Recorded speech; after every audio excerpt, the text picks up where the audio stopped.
Hello and welcome to the fourth week of Human Behavior and Social Environment 1.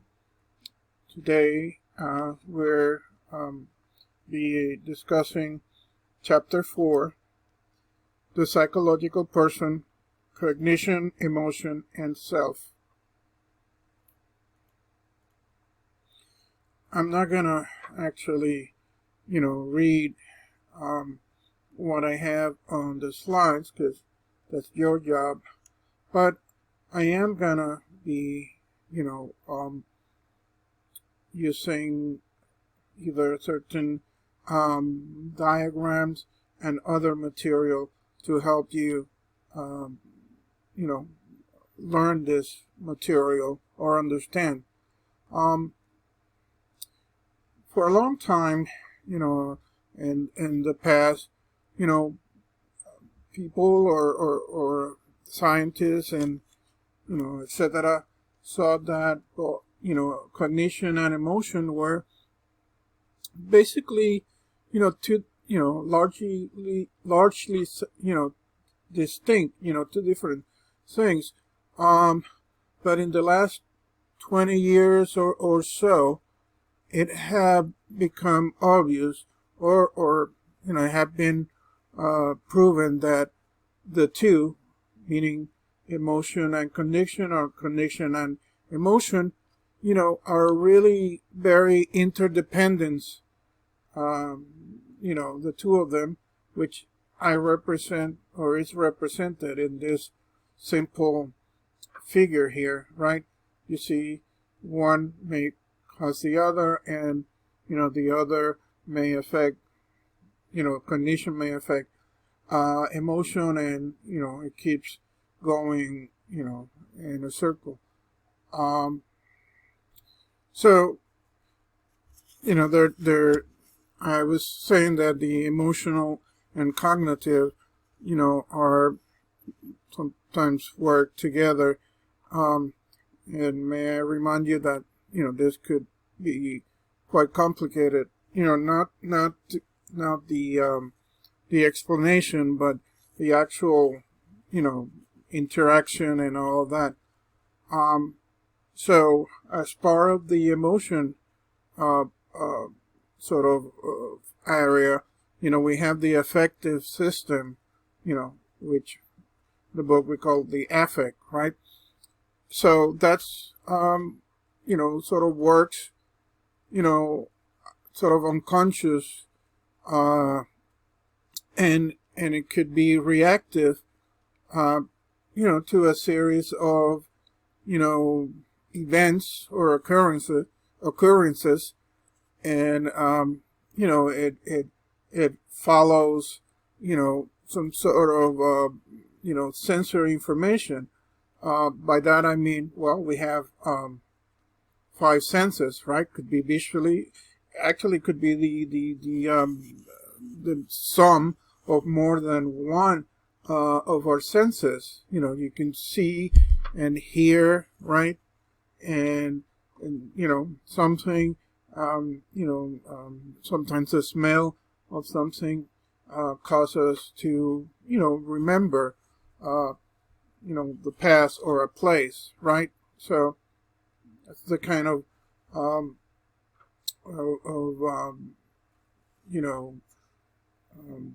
behavior that, a lot of times, it's totally unconscious.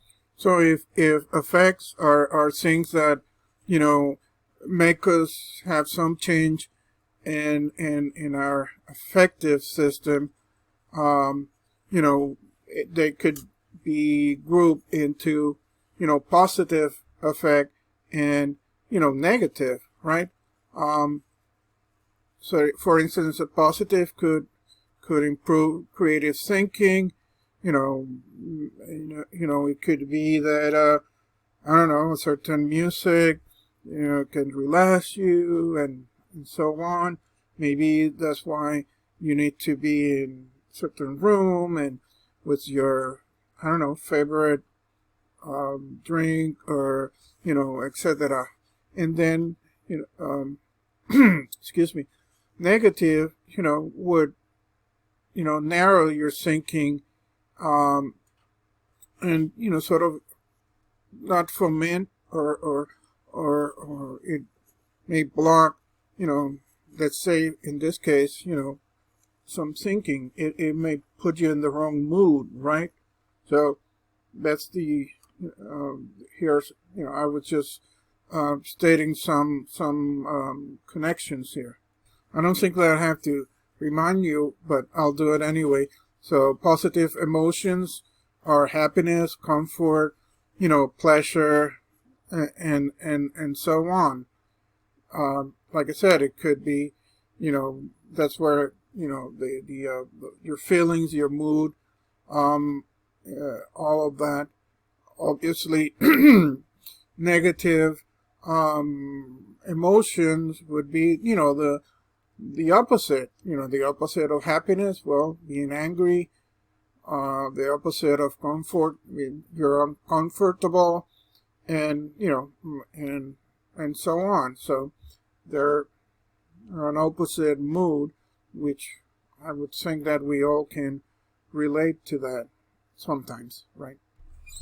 So moving along, I pretty much have stated all of the bullet points in this slide. I'll give you a second to read them. Then I'll move along to theories of cognition. We basically are attributing this to Piaget, with the cognitive development theory, which you all should be aware by now.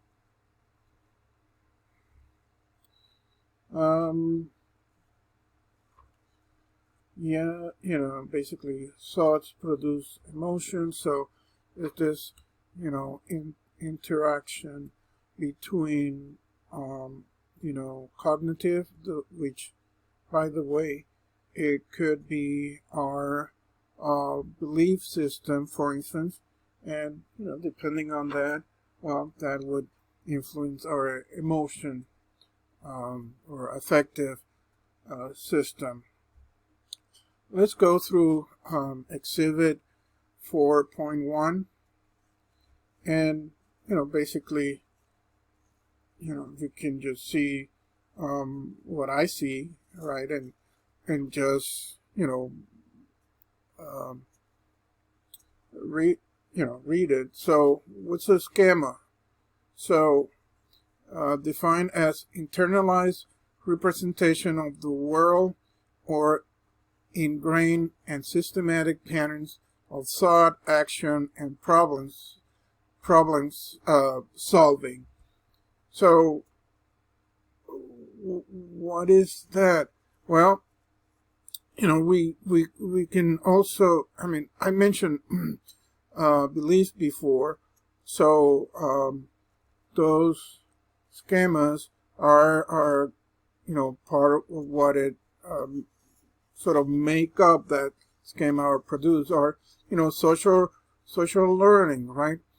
We absorb our surroundings, and the way our parents behave, and the way our religious beliefs and so on. Sorry, I should have been clear to say, how people, let's say, in church believe, because that's social learning. Because direct learning is through our own, experiences.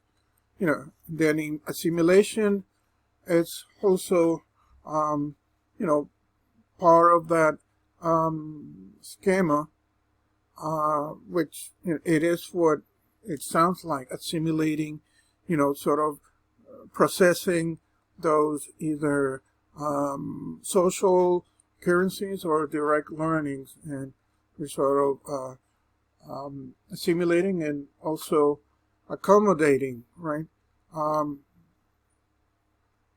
that's when a new situation cannot be incorporated within an existing one, which means that you may have a precursor, you assimilated something, but that have to sort of create some space to fit that new situation. So accommodate, you move to a different town, you may change, churches, I don't know, even religion, and etc., right? And and lastly, but not least, the cognitive operations. That's when you can have, abstract thoughts and idea, that's, you need to be, let me make sure, it doesn't really set it on this table, but, you need to be of a certain, age to be able to have abstract thoughts, right? That may be more of 11 years old and so on. And actually I did not that I made a mistake, but I'm now realizing that, oh, here it is. Okay, this is I was wrong, the previous table was not 4.1. This is 4.1. This table is just, the different theories, cognitive information processing, social learning, and then theory of multiple intelligence, theories of moral reasoning, and so on. Before I continue, I think I'm going to have to jump into, Exhibit 4.1, and is Piaget strategies of cognitive operation. And this is the sensory motor stage, which is birth to 2 years old, pre-operational stage, which is 2 to 7, concrete operations 7 to 11, and formal operation stage, which obviously you can just read the book or follow with the slides. Actually, before I continue, I'm going to add another slide, which is not part of the original or PowerPoint. So I'm just going to stop my recording. You won't notice anything, but I'm just going to add one diagram or image. I'm thinking that will help all of us to understand and follow Piaget's stages of cognitive operation by having like a visual aid. So I'll be right back, although again you won't notice that I'm gone because I'm pausing right now. Yes, so if you follow this image, and obviously it is, as you may notice, it is related to water, right? So in the first one, sensory motor stage, the child begins to interact with the environment. So, they might play, they might, push it away and start, splashing it. That's all part of, but also, they may either learn that, it's, if you're, this is good, it makes my thoughts go away, right? The pre-operational stage, they begin to, as you see here, connected to water. Oh, that is water, and, and have some purpose, right? And and then concrete operational stage, they can sort of start to comprehend rules such as conservation. For instance, maybe not so much at 7, but by maybe 9, 10, and this is a good example because there's an experiment with younger children, and they it's a classic experiment where you have two glasses, and they the kid was in this pre-operational stage would always choose this thinner because taller glass, because they begin to think that, or they think that, oh, I'm getting more here, while in this concrete operational stage, they kind of can tell that, hey, wait a second, they're pretty much the same. So that's the kind of cognitive stage. And then 12 and up, it could be 11ish to up, depending on the book. That's when you start understanding sort of abstract thought. That's what you see well, it could be teenager, but it could be 12, sort of the old half empty, half full situation. Can be transcend concrete situation and think about the future. So something, I don't know, is it half, would that be enough for me to quench my thirst, because I'm going to go play basketball in a few minutes, and something in that nature that you put more than 2 or 3 issues together. I guess it could be just 2, but you get the point. All right, moving on. The next one is information processing theory, which also Piaget contributed, quite a lot. We have, like I said before, we have 5 senses, right? So, sensory information from the environment, I'm gonna say touch. It's also, I'm looking at this arrow, so I'm thinking the sun hitting your skin, right?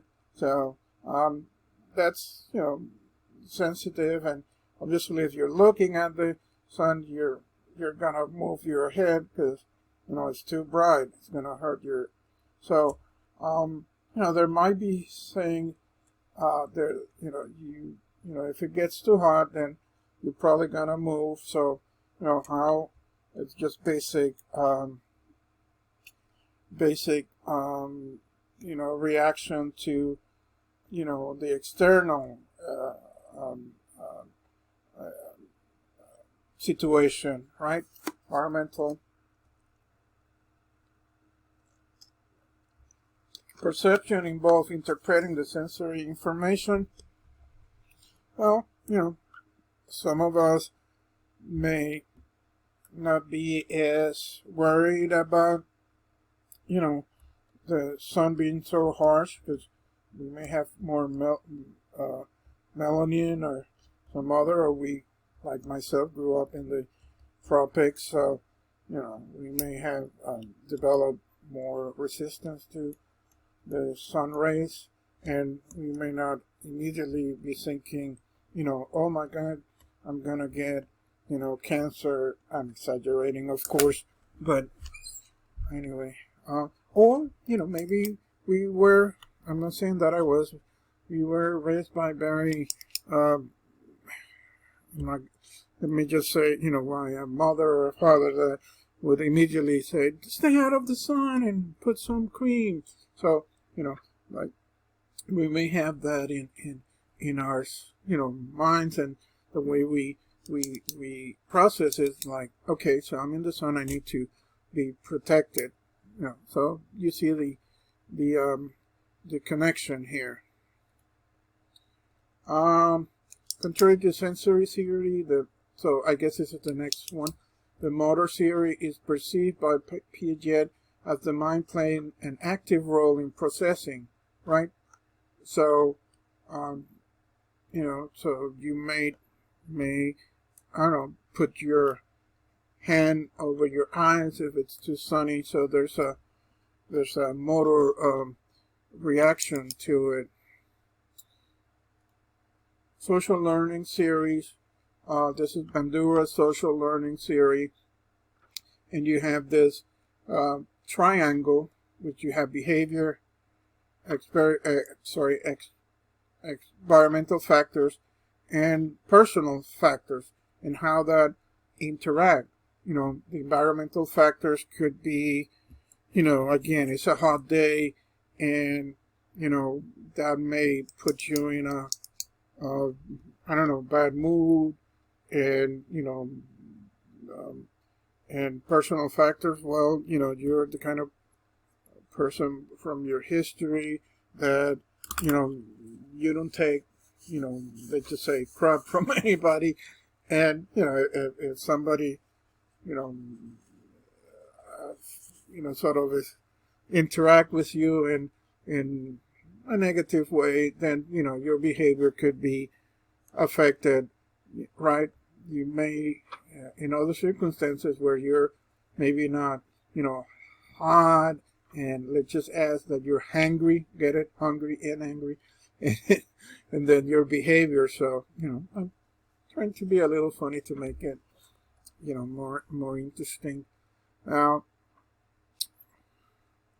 social learning theory, again, you can just read it as we go along. There's the sort of 4 factors: attention, retention, reproduction, and motivation. Retaining is remembering what the model did. Then reproduction is people must have the capacity to imitating the behavior. That you can actually do it, right? And motivation, people be motivated to imitate a behavior. I mean, why would you imitate it if it's it's not maybe giving you some sort of I hate to say motivation, but if you're hot, you start sort of using your hand to sort of blow some air, or maybe that was something you learn from your parents, and they seem to, oh right, that seems to work, and that's your motivation. And again, that could be positive, and actually could be negative too. The theory of multiple intelligence, and we do have, well, most people have those, the ability to solve one problem that you sort of are facing in life, the ability to generate new problems to solve, and the ability to make something or offer a service that is valued to one's culture. Let's see what else we got. Okay, so Gardner's 8 intelligences. I don't know. Linguistic, well, that seems, obvious. Mathematical or logical mathematical, visual, spatial. I like to think that, I'm a more of a visual person, even when if you tell me, for instance, and, some of you might be like this, if you tell me, when it comes to, directions, well, I know now we have GPS, but I'm old enough to remember when we didn't have GPS. So, if you tell me, well, when you see this red house, you make a left, and, it's, you see sort of visual. And I think we are, I mentioned this many times when teaching this class or other, we are visual, animals, meaning that, and I do mean, evolutionary, when we, even before we were Homo sapiens, used to remember, hey, this is where we found our buffalo, to hunt, So it's past this river and along those rocks, sort of very visual. What made Homo sapiens, being Homo sapiens, was basically having, a language. And, and before the language, or very, sort of complex language, we may have to have to depend on visual, so visual intelligence. So that part of, a lot of times when you tell people to a good way to study or remember something is to visualize it. Anyway, I spent too much time, and again, some other art, even discrimination, back in the day, we had to have a way to sort of, oh, that's somebody new, and that could be dangerous because it's new, may attack us, which obviously may or may not be the case today, but, it's still sort of very deep in our intelligence, I guess you could, that's what we're calling it, right? So, bodily kinetic intelligence, the capacity to use the whole body or your body to resolve a problem.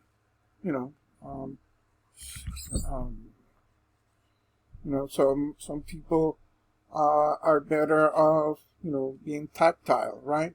So, learn by doing. Musical intelligence, well, I guess that's kind of obvious, right? We have the, we can hear the beat in like in the Latin Caribbean, we call, can you follow La Clave? And La Clave is, having rhythm and all of that. Again, that's called La Clave. So if you ever hear, that person, listen to La Clave, and, follow it. That person can follow La Clave. Means that they can dance for the life of them because they can follow the rhythm. Anyway, intrapersonal intelligence. Intra, sort of internal, right? As opposed to external. Capacity to understand yourself, to know who you are, what you can do, and sometimes we think that we can do it, and we can, and a lot of times we can do it, but we think we can. So sort of knowing yourself, or not sort of, but exactly knowing yourself. Interpersonal, that's the word that I was trying. So instead of being internal, so this is inter. So it's, the interaction, meaning between, other, people, relationships, to the group, to another person, etc. Sorry, I didn't mean to do that. Naturalistic intelligence, naturalistic intelligence leads to talent, caring for taming, interacting with natural environment, including living creatures, that's probably back in the day where, we had to, interact and have, whatever animal or situation in nature to be sometimes our friend, and sometimes it could be our, enemy, right? All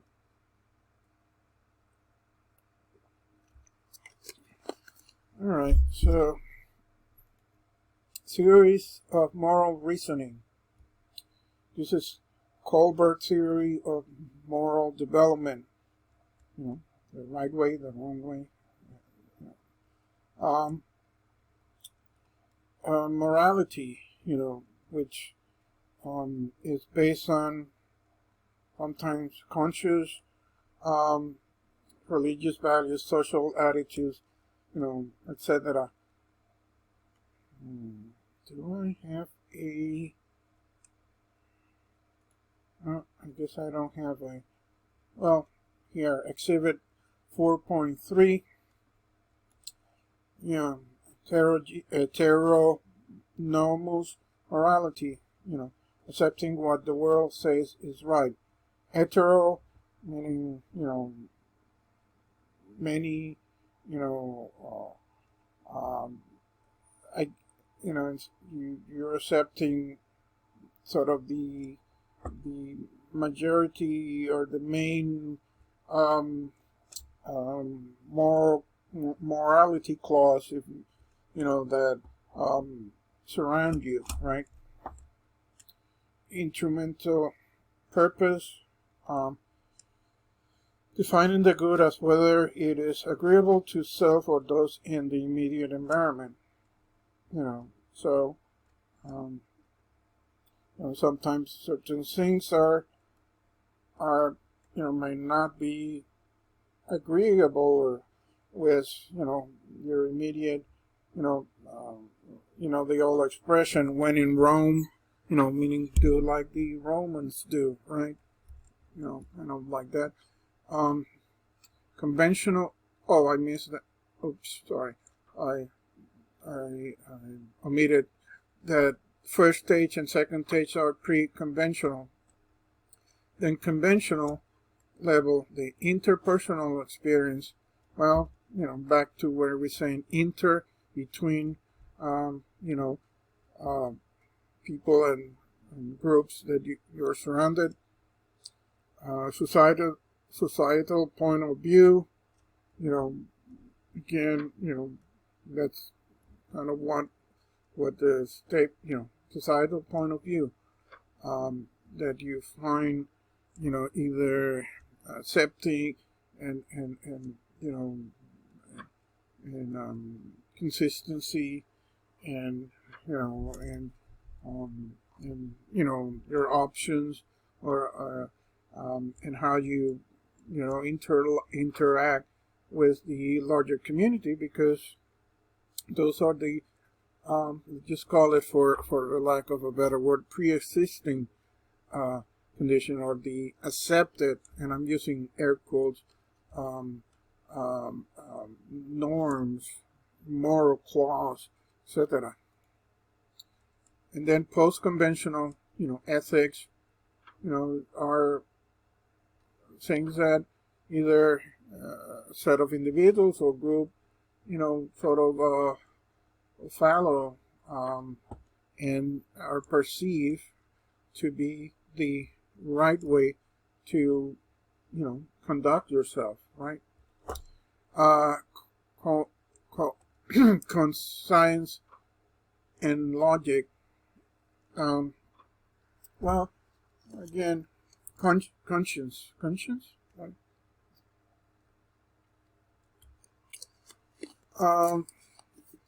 Sometimes things that are supposed to be accepted, may not be logic to you, and we have been reminded of that, or we are reminded of that constantly, especially in the last couple of months, where we are being faced with situations that are hard to accept, I just put it like that.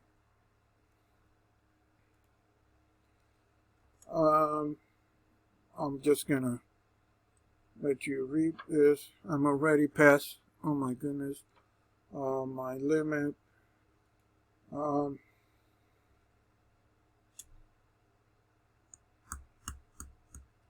just gonna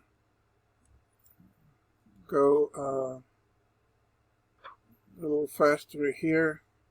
You can just follow me through the slides. So these are common cognitive distortions, right? Cognitive, actually this is repeated, it's my fault. So this is absolute thinking, viewing, all experience are all good or bad. Again, that might be so relevant to what's happening recently, although that's maybe the same situation for over generalizations, right? Selective abstraction, again, connected to some of the incidences that had happened in our country lately, focusing only on negative aspect of a situation, and, not looking at the positive one. Arbitrary inference, again, reaching a negative conclusion about the situation with insufficient evidence, and that is not more connected to our current, well, also our past reality, but really today we see a lot of that, right? Magnification, again, making a lot out of very little. And then the other one is the opposite, right? Making large problems small, so that, the pandemic, it will go away, right? Well, not so much. Personalization, accepting the blame for negative event without sufficient evidence, sort of you, oh, that happens to me, and, you may blame yourself, but really, there might be so many external environmental factors, even biochemicals, that makes you behave or feel in a certain way. So these are the 4 behavioral changes strategies. Desensitization, right? So how do we fix some of the previous problems, So, step-by-step approach. This obviously it is more complicated than it sounds. Shaping,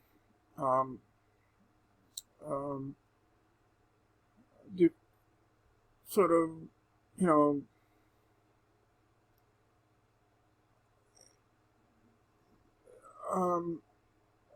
by introducing different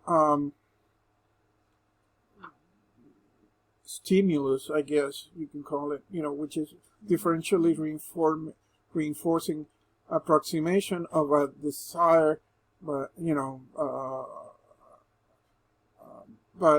it's sort of tinkering, little by little, imagine yourself with a chisel, sort of taking away, and shaping, the personality or behavior, by, reinforcing, maybe is, I don't know, I can think from issues from, losing weight to, changing, a negative behavior, right? It may be literally going to the, overweight or being healthy, could be getting in shape, right? So, not necessarily, throwing you into the deep end of the pool, and, little bit by little. Behavioral rehearsal, that's, role playing. So, let's say that, you have behavioral problem, and, let's just say this therapist or a friend or whoever who knows, it's giving you a scenario. So maybe this is how, try, giving a hypothetical, but, just, you're acting or presenting the person or yourself as a certain scenario. Obviously, you feel safe because it's not, real, but, you get feedback and from your friend, well, that was, you could have done better, all of that. Extinction, well, that's just, it may be the hardest, right? Because it's eliminating a behavior. But, it may not be as hard. You just have to, provide some other alternative behavior that I have tried that on myself, by the way. And you have to, and this is personal, you have to at least provide that alternative behavior to provide, about the same satisfaction as the, let's just call it bad behavior. But obviously I'm referring to, and hopefully I'm referring to, some positive behavior as an alternative, right?